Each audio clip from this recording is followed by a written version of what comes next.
Hey everybody, it's Jesse here at St. Joe Harley-Davidson, and we've been talking about Screamin Eagle performance upgrades. Just to recap, we started off with the foundation, which is the Screamin Eagle Pro Street Tuner. Then we moved to the Stage 1 air cleaner kits. Then we did the Stage 2 cam upgrade. Last time we did the Stage 3 big bore kit.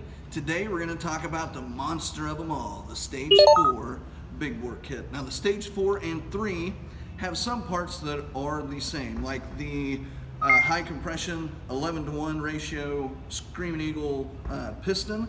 Then we have the 4.075 inch big bore cylinder, and we have the Screamin Eagle high capacity lifters.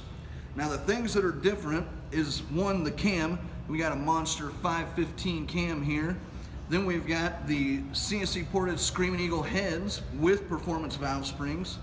Then we've got the big 64mm throttle body. And the throttle body, actually any air cleaner that you get, if you do not already have this throttle body, any air cleaner that Harley-Davidson provides will fit on the stock throttle body, and it will fit on the 64mm throttle body, so you don't have to buy anything extra. And last but not least, it has the high flow 5.5 gram per second fuel injectors. So if you have any questions about the Stage 4 kit, if you need some high speed horsepower, come see us.